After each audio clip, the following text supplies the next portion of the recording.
All right, well, welcome everyone. Thank you for joining in person and virtually for the vaccine information session here at GET High School.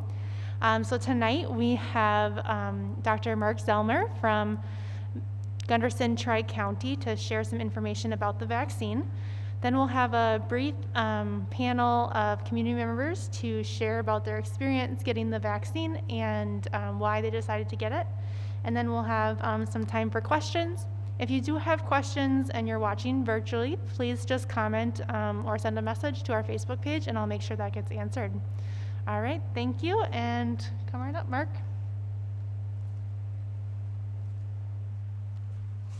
Well, good afternoon, good evening. My name is Markzeller. I'm physician assistant at Gunderson Tri-County Hospital in Whitehall, one of the hospitalists and ER providers there.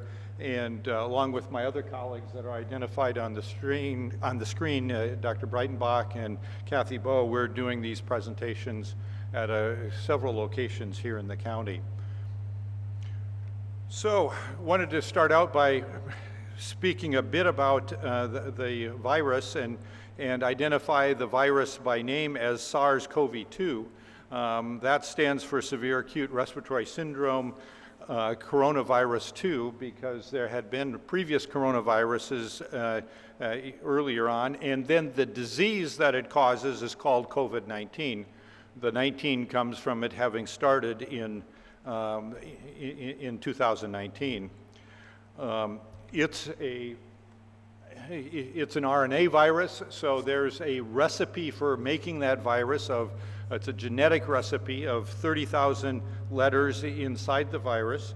That genetic code is contained within these gray protein envelope around it, and then those red spikes that you've seen on many images around the country that have been shown, those are called the protein spikes.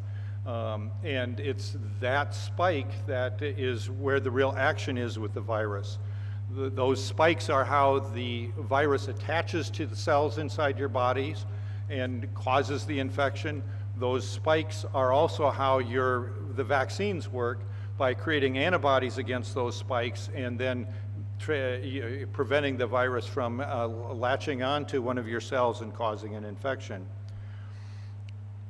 There's also a couple of other proteins in the envelope, and there's, for you folks, probably not of a great deal of interest, but it's antibodies against those that we use to detect previous infection for patients that for some reason need to have that figured out. So I'm next going to talk about the two mechanisms that are currently available for vaccinating. The first of those two mechanisms is a mRNA vaccine. So, as I said, the virus has a recipe, a 30,000 letter recipe or genetic code inside it, and a piece of that genetic code, probably 300 or 500 letters, it codes for those spike proteins. And so, because of our genetic technology, we've been able to grab that RNA and put it inside of a little particle. It's not a virus, it's a man-made particle, so that we can use that as a vaccine. The coating is a lipoprotein that breaks down ultimately in your body and causes no problems. But what we do then is inject those nanoparticles as the vaccine. Those nanoparticles latch onto one of your immune cells, and that mRNA, that little piece of recipe, goes into the cells, and the cells transcribe it, make some spike proteins, and those spike proteins go on out to the surface of the cell. Go on out to the surface of the cell so that they're there where other immune cells can find them and make antibodies that will ultimately neutralize that virus or kill that virus, preventing it from becoming infected. So this is one of the ways that COVID-19 vaccines work, is with this little fragment of RNA. It's not enough to, it's not the whole virus, it's just a piece of the recipe, and can't cause disease. It may give you an immune response and make your body respond to that little proteins that are on the surface of your cell, but it won't give you COVID-19. So the second method is with a viral vector.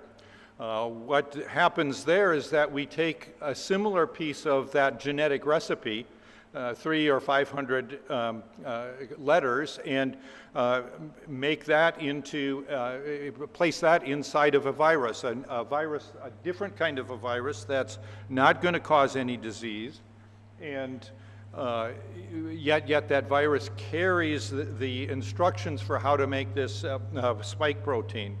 We then inject these dead viruses that aren't going to cause any infection, and your immune cells pick up that virus with its genetic code for the COVID spike protein and cause that immune cell then to make spike proteins on the surface. And just like for the mRNA vaccines, then your body makes antibodies to those spike proteins. So two different mechanisms that provide the working process for the several vaccines that we have available. So this chart shows those several vaccines. Only 3 of them along the left side are shown in black. Those are the 3 that we currently have available to us. At the top, the Pfizer-BioNTech vaccine, next the Moderna, and finally the Johnson & Johnson-Janssen vaccine. The 4th one on the list there, AstraZeneca, isn't available here in the United States. It is available in Europe and around the United Kingdom, but not here in the United States at this point. I've graded out so that you recognize that that's not one that you can get here. Well, the top 2 use that mRNA technology. Those little nanoparticles with just a piece of the recipe for that virus encapsulated in the lipoproteins. That's how those vaccines work. They have a little bit different process for giving them. They're both 2-dose vaccines. The Pfizer-BioNTech one, the second dose is given 3 weeks after the first, and the Moderna is given 4 weeks after the first. And the transport requirements are much more stringent for the Pfizer, minus 90-degree freezers. I'm betting none of you have a minus 90-degree freezer in your basement, and so it takes a special freezer to be able to manage the Pfizer vaccine. And the Moderna is a little bit less stringent. It still needs to be frozen. The good news about the Johnson & Johnson is that it just needs regular refrigeration. The other part of the Johnson & Johnson is that it requires only 1 dose. So, those are the vaccines that we have available to us at this point, and some people have expressed concerns that they were developed pretty rapidly. Well, the reason why they were developed as rapidly as they were is that we started manufacturing the vaccine before the studies were done to prove that they worked. The previous administration, the Trump administration, had looked at how we could accelerate getting these vaccines available, and they recognized that if they supported the pharmaceutical companies in making these vaccines so that they didn't have to take the risk that the vaccine might not work, the financial risk, then that we could have the vaccine ready to be administered as soon as the studies, the randomized clinical trials, showed that it actually worked. So there were no shortcuts taken, only we did 2 things at once in the development of these vaccines. In addition to that, we also have a rather robust vaccine safety monitoring system. On the left side of this slide, we mentioned the VAERS system, which stands for Vaccine Adverse Event Reporting System. That's a system that I, as a healthcare provider, am required to use if in the work that I do, I find any patients that have had an adverse event. And in fact, anybody can submit a report to the VAERS system of what they think might be an adverse event. I've got the URL so that you can go to that site online and you can report as well. people at the CDC review all those reports and evaluate whether they really were related to the vaccine, whether they really represented an adverse event. It's that system that detected the original 6 cases with Johnson & Johnson and allowed us to say, gee, this looks concerning, we better study this a little further, and they put a stop to use of Johnson & Johnson for 11 days so that there could be some further analysis. The right-hand side of this slide shows speaks about the V-Safe system. This is a smartphone system that checks in with you if you register after you've been vaccinated, checks in with you daily for the first week and weekly for a few weeks afterwards, and actually monthly as you complete your vaccination. I just got my 3rd month check-in a week ago saying, how are you feeling? Have you gotten COVID? And all of those kinds of things. It took me about 45 seconds to answer those questions. It was very simple. And in fact, this barcode, this square barcode that you see there, if you've been vaccinated in the past 6 weeks and haven't signed up for V-Safe, you can use that barcode to get registered so that you can still report how you're doing. That's a very important thing so that we know how people are doing after the vaccine, even if they didn't have a severe adverse event that was reported to the VAERS system. So very robust way of monitoring what happens to people that are vaccinated here in the present time. Well, many of you have no doubt heard about variants, and I wanted to go into a little bit of the mechanism how variants develop. And to do that, we'll need to talk about how viruses reproduce and mutate. So when you get infected, the cells in your body get infected with the virus, and that virus takes over the cell's molecular mechanisms to duplicate that 30,000 letter recipe for the virus. So just so you have a sense for how big 30,000 letters is, that's about the same as 10 pages of single-space type or the book of Hebrews in the Bible. And so inside of your cells, the virus is making your cells reproduce that genetic code thousands of times in pretty rapid fashion. So how many of you could take 10 pages of single-space type or the book of Hebrews with a pencil and paper and copy it and not make any mistakes?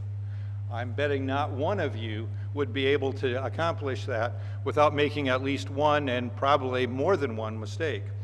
Each one of those mistakes that's made by the cellular machinery reproducing that genetic code, it has the potential to become a mutation. And so if the cellular machinery is really good and it only makes a mistake once every 100,000 times, when a single cell is infected and makes 1,000 copies of the virus, that has the potential to be 300 mutations.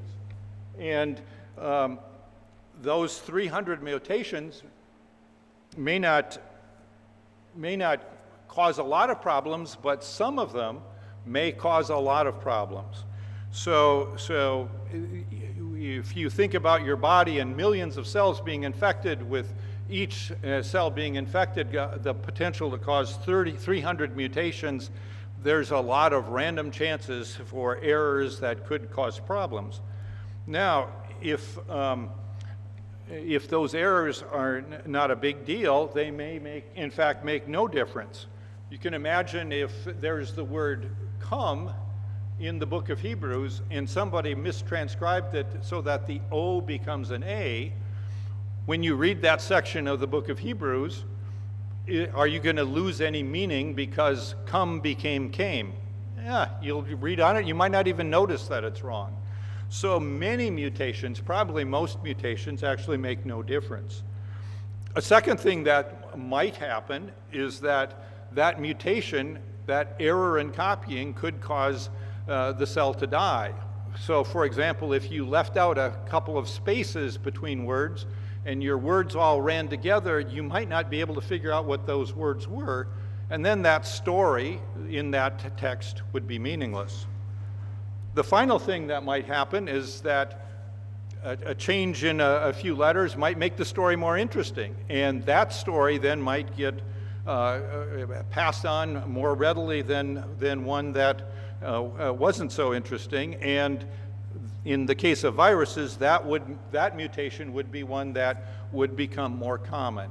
And we'll see how much more common mutations or variants have become over the course of the past few months, even in our area here. So a viral strain that has a particular set of mutations, a particular set of copying errors, is known as a variant strain.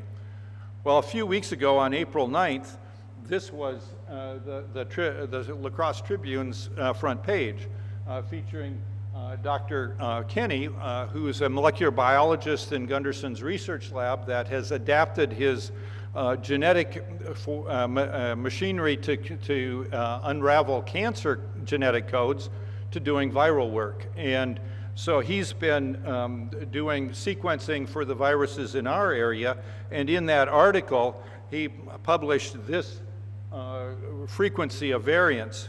And as you can see over here on the left side, I don't know whether this cursor, yeah, I guess the cursor is there, up until about mid-March, there were very few variants in our area.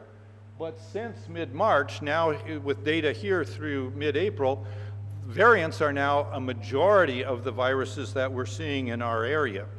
And in fact, that green bar that's shown there was a variant that we found in a Trempealeau County outbreak, a school-based outbreak that involved some 25 or 30 local people, and was a variant previously not seen in our region that came from Manhattan. Those people, some of them got pretty sick, some of them not very sick. There were at least 2 people who were hospitalized from that outbreak, and unfortunately one of those people, I understand, has passed away. So that outbreak occurred in a population, a school-based population, where very few people were immunized at that time. Very few people were immunized in that population because the vaccine wasn't available yet to people of those age groups. This was in mid-March that this virus was being transmitted.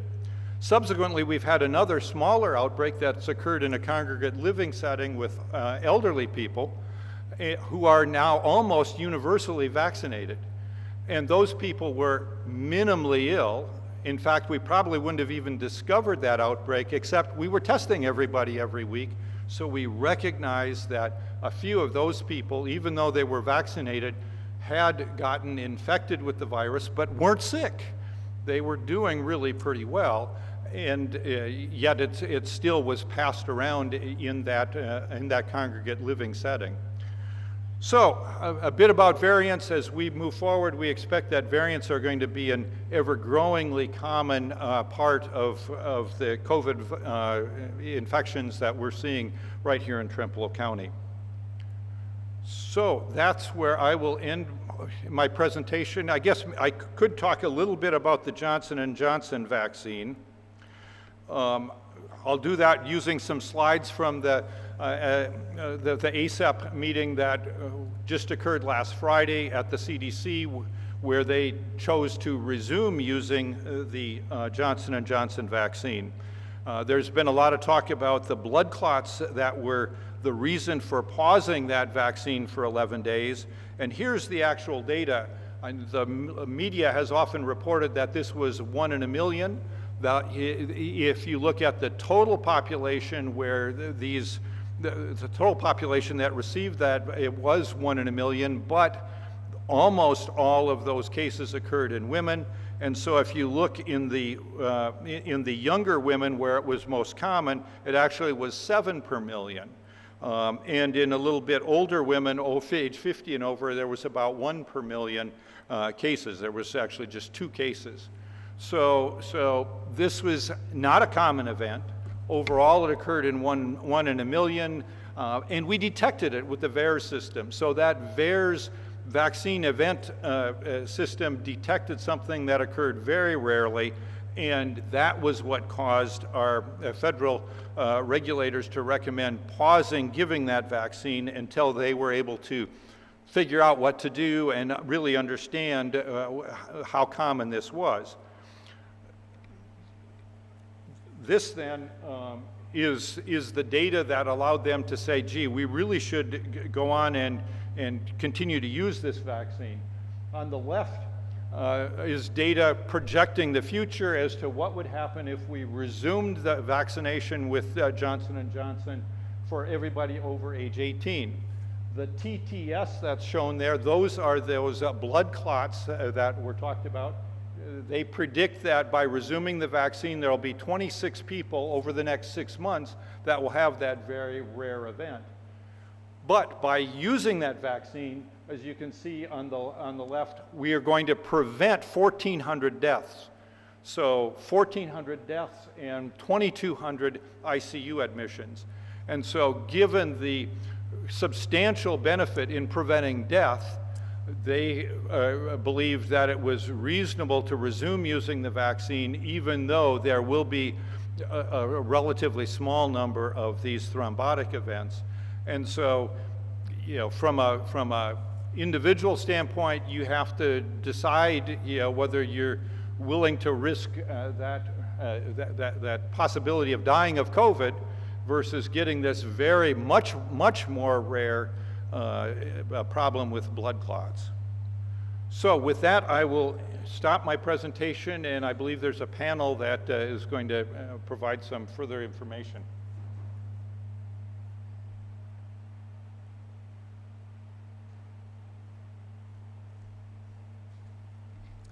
Thanks, Dr. Zellmer.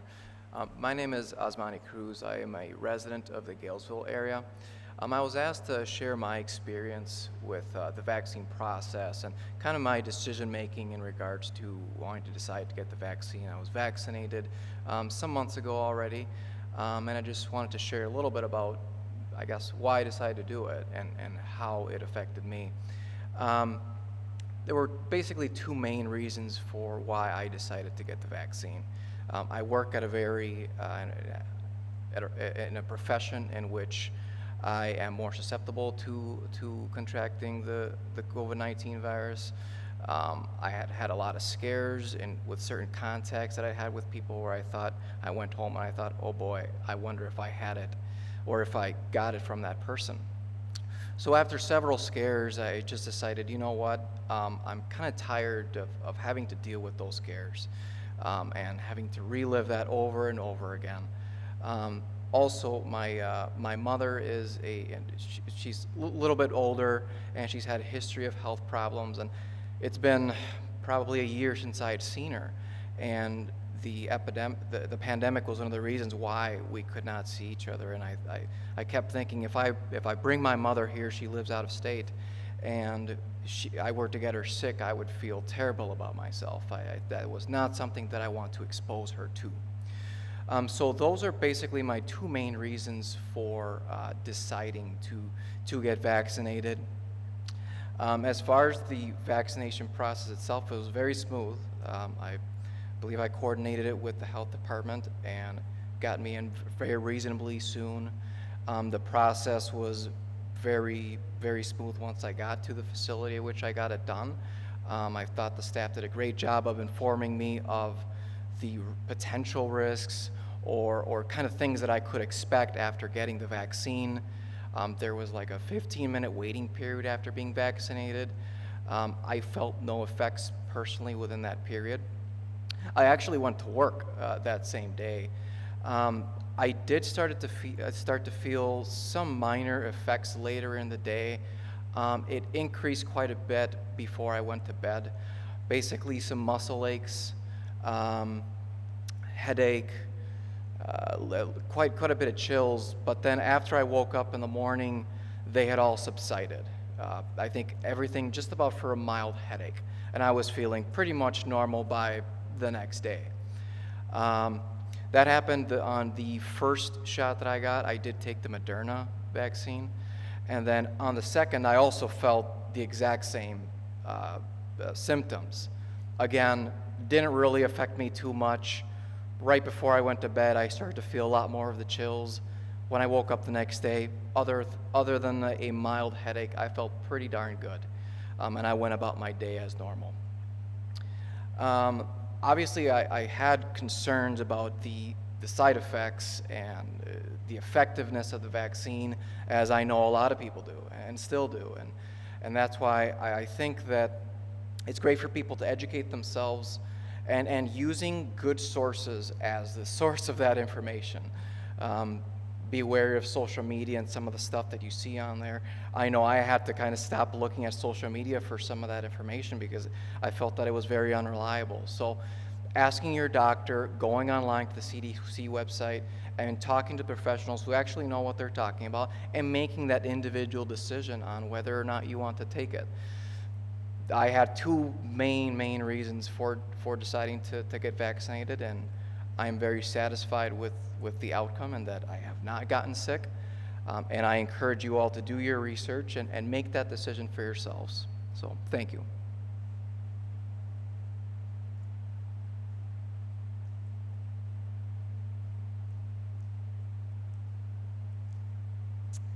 Thank you. My name is Lindsey Schubert, and I live here in Galesville, and I work for the GET School District.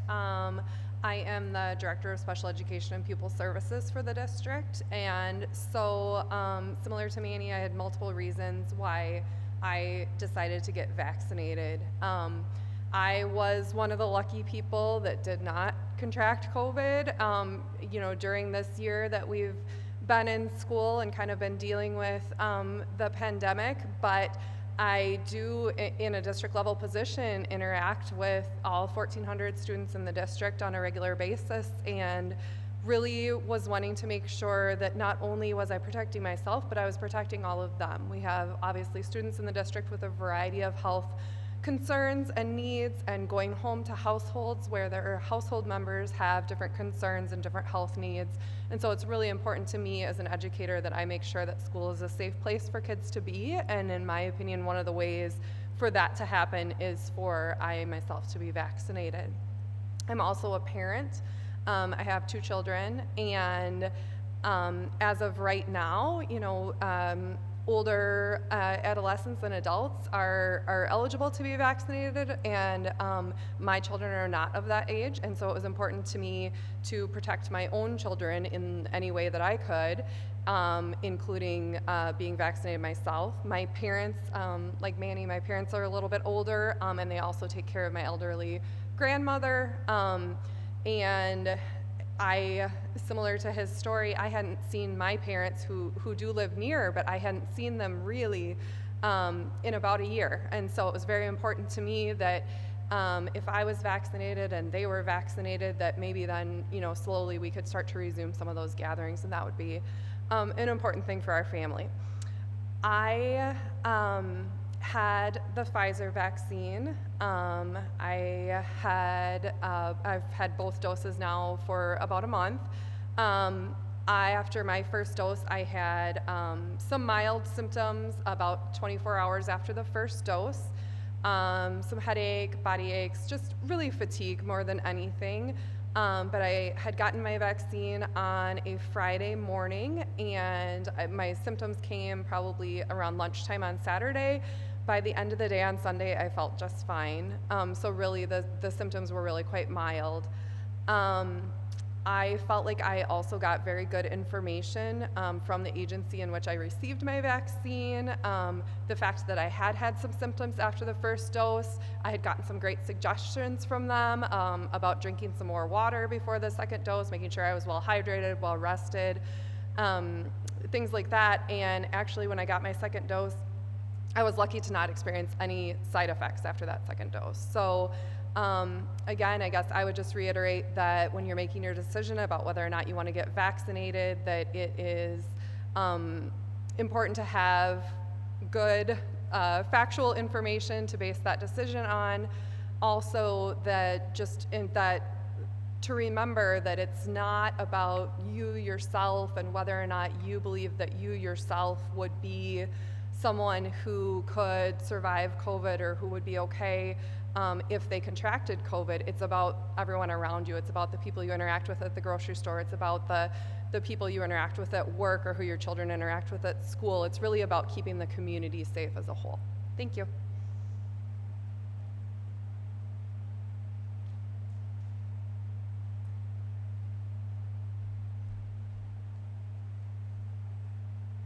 All right, my name is Baeer, and I live in Ettrick. So my story about choosing to get vaccinated is a little different than what Lindsey and Manny have shared. So my husband and I have been trying to get pregnant for a while, like 2 years. And so there was this concern that the vaccine caused infertility, and my mom sent me that article immediately. And I was like, okay, well, let me read through this. So I read through the entire article, and at the very end it says, there's no evidence to support that Pfizer or Moderna causes infertility. So I said, Mom, you got to read the whole article. And so that made me feel a lot better. I had a conversation with my healthcare provider as well and read information from the CDC that really these vaccines are not shown to cause infertility. So I decided to move forward with the vaccine, and I was not pregnant when I received my first dose. But I did get pregnant between the first and the second dose, and I was pregnant for the second dose. Still pregnant, not have a miscarriage or anything like that. So, so far the vaccine has protected me. So it's definitely been really giving me peace of mind that I am protected. Pregnant women are at higher risk of severe illness from COVID-19. So knowing that I have the vaccine helps me to feel a little more comfortable when I need to be at work or in the grocery store, that I am protected. It also helps to know that my baby is potentially getting some protection from COVID-19 as well, because I was pregnant when I received that second dose. So those are some things that, if you are thinking about having children in the future, or if you are currently pregnant or you're breastfeeding and you're unsure about whether or not to get the vaccine, I'd really encourage you to look at the CDC's website, because they have great information on that, specifically for those populations, and talk with your healthcare provider. It's a big decision to make for you and your family, and getting that correct information, as Lindsey and Manny have pointed out, is super important. I will also say that with the vaccine being developed so quickly, I was a little worried, and Dr. Zellmer addressed that a bit earlier tonight.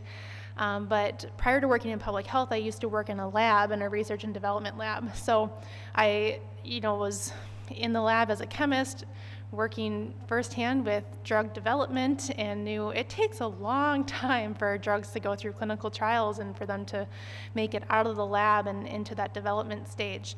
But as Dr. Zellmer had said, we had a lot of financial support for a lot of different organizations and companies to be working on these vaccines, and that's something that normally doesn't occur in your day-to-day, medications or vaccines that companies are working on. So that helped me to feel more comfortable, because there was no financial constraint on these vaccines being developed, which was really important, and that's how they were able to move so quickly with these vaccine developments. And then another decision that another thing that helped me to decide whether or not to get it was thinking about the long-term side effects. So we don't know what the long-term side effects are of COVID-19 or the vaccine. But we're learning a lot more about the long-term side effects of COVID-19 and the short-term side effects, and they're not pretty. There's a lot of potential issues with lungs, and so, as a healthy young woman, I wanted to weigh my risk between the vaccine or getting the actual illness, and that illness, especially being higher risk as being pregnant, is something that I didn't want to risk. I would rather risk the vaccine and the low chance of a long-term side effect than this virus that we don't know enough about yet to know what kind of long-term effects it could have. So I got Moderna, and it was a great experience, as the other two have said. My first dose, I had no side effects at all. I felt completely fine. The second dose, I was kind of tired and had a headache. I could have been tired because I was pregnant. I don't know. But I just kind of took a little nap and relaxed that day, and I was totally fine the following day. So I have no regrets getting the vaccine. Like I said, I feel very safe being able to go to the store. And my husband works as a physician assistant intern, so I feel safe with him coming home and potentially being exposed that he's not going to get me sick either. So talk to your healthcare provider, get your resources from the CDC, and if you have questions about getting the vaccine and you're not getting them answered elsewhere, you can message us on Facebook too with the Trempealeau County Health Department. We're here to help you guys. So now I'll let Dr. Zellmer just go through a couple of things he's been hearing in the community, some frequently asked questions.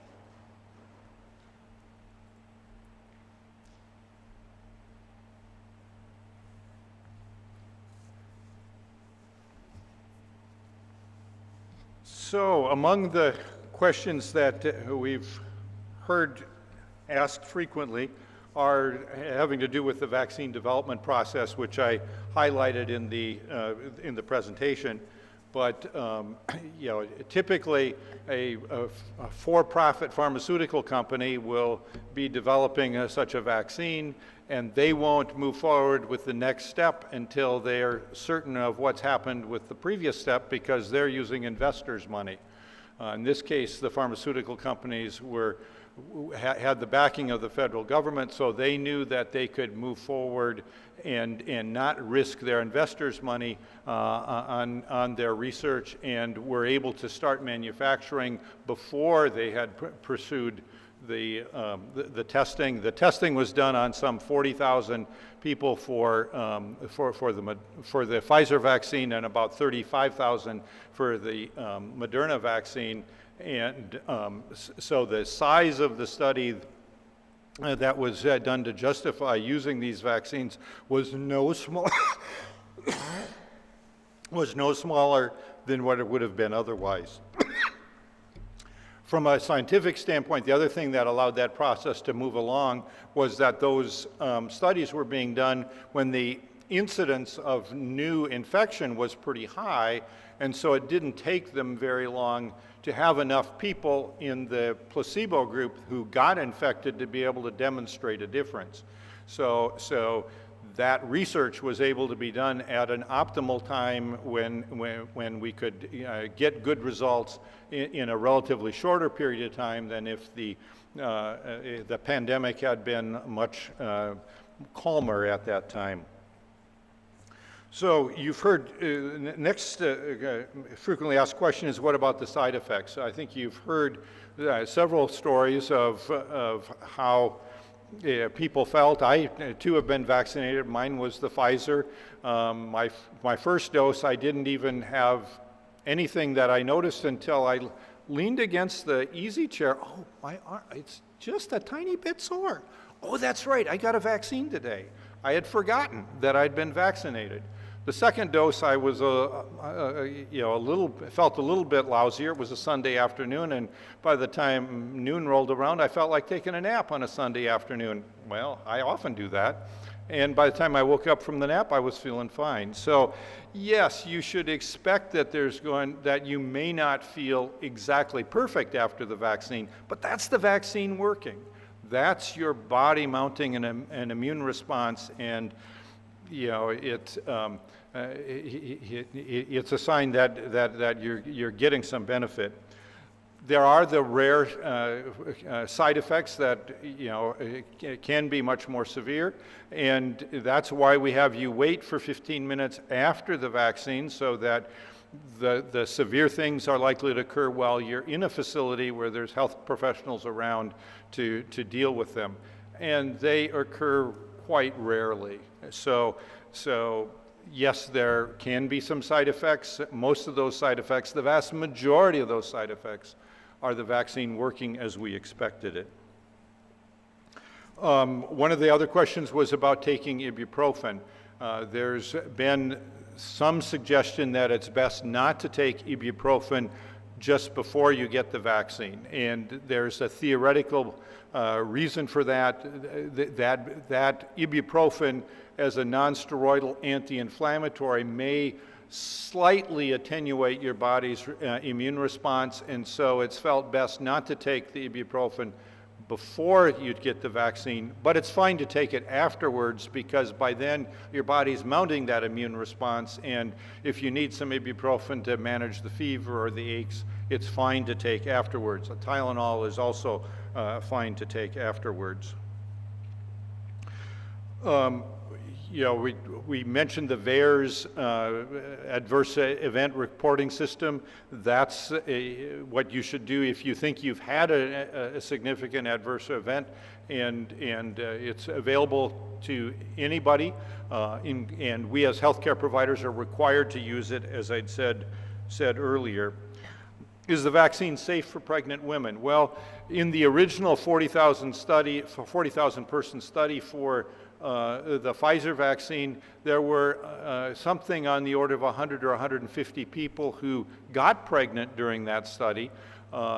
They had tried to exclude people who were pregnant, but despite that, there were some people that became pregnant, and those people have now all delivered their children, and there's been no suggestion that there's been any adverse effects from those initial. It's a small group, only 100 or 150 people, but it's there's no suggestion that it's of significance. We still recommend that you discuss it with your healthcare provider. We know that pregnant women are much more likely to have severe problems related to COVID than the average person in the population. So the risk of not being vaccinated is also something that needs to be carefully considered. Is it safe to be vaccinated when you're breastfeeding? We really don't have clear data on that, but we also have no data to show that it's a problem. From a theoretical standpoint, if you are providing your child some antibodies through breastfeeding, that would be wonderful. We just don't know at this point whether that happens or not. Is the vaccine harmful to people who have underlying health conditions? Well, the infection certainly is harmful to those people. If people with underlying health conditions such as COPD, heart disease, asthma, diabetes get infected, they are much more likely to be severely ill than someone who doesn't have those conditions.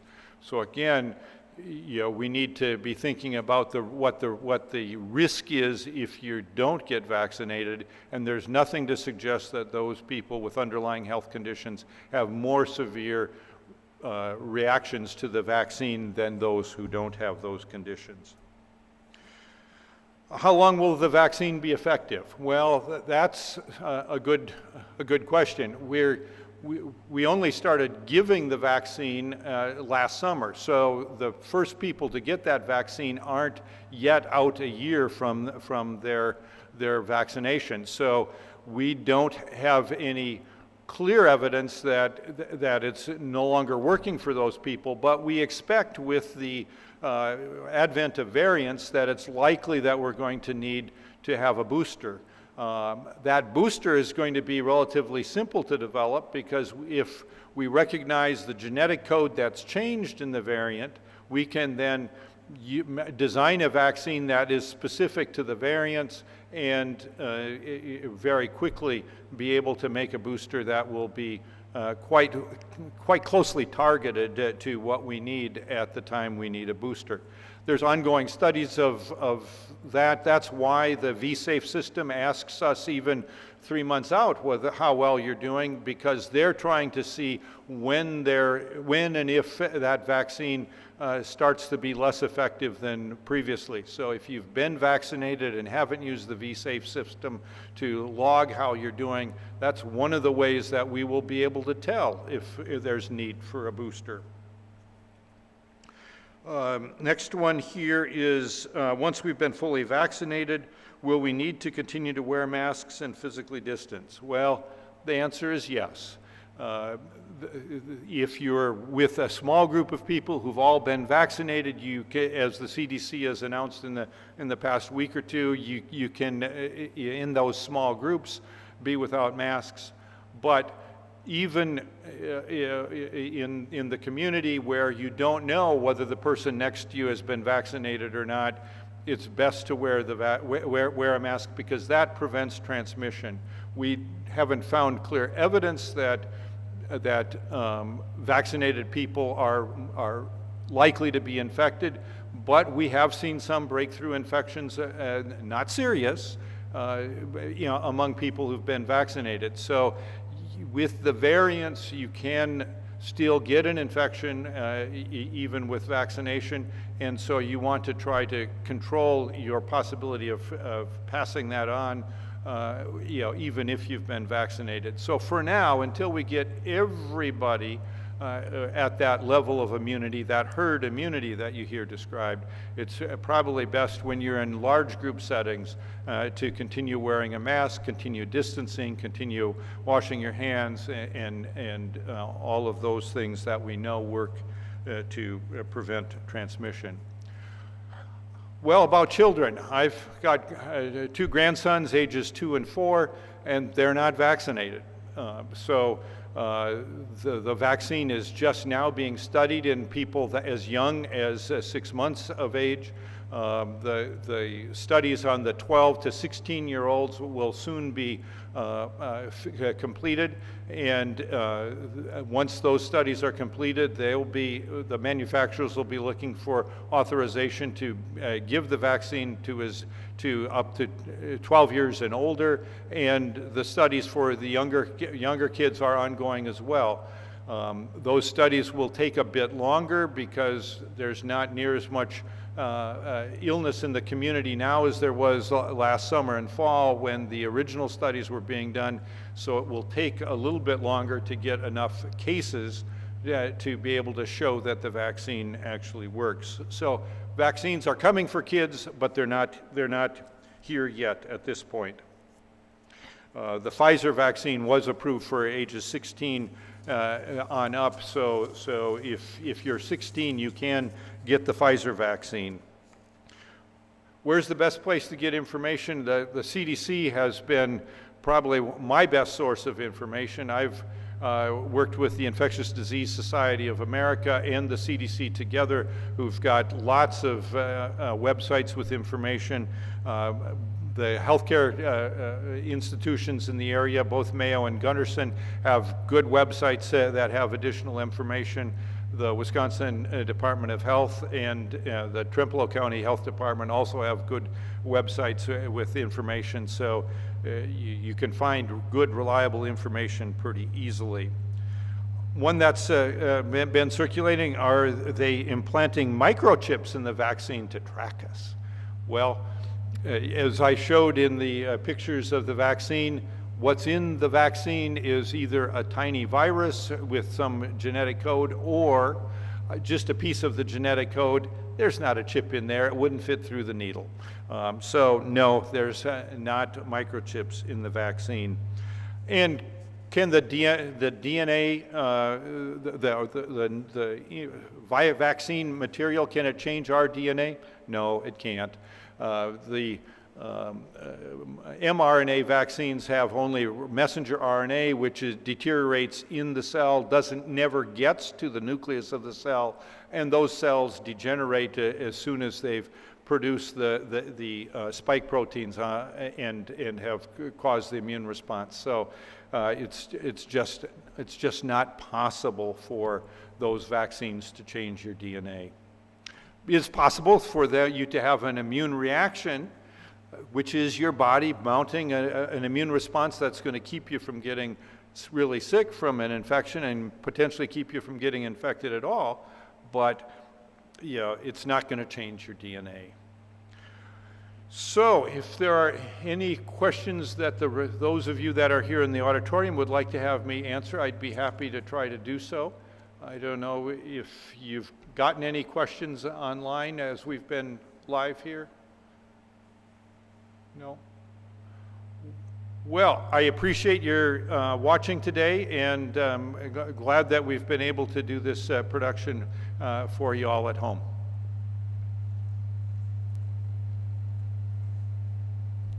Okay, thank you very much, Dr. Zellmer, and for the GET school staff for allowing us to come here in WTCO for recording.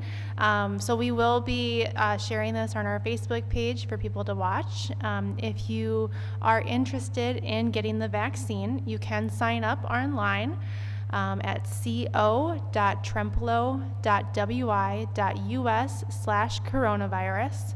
If you're having a hard time with the online form, you can also give us a call at 715-538-2311, extension 220, and leave a message, and we'll get back to you. Thank you, and have a nice evening.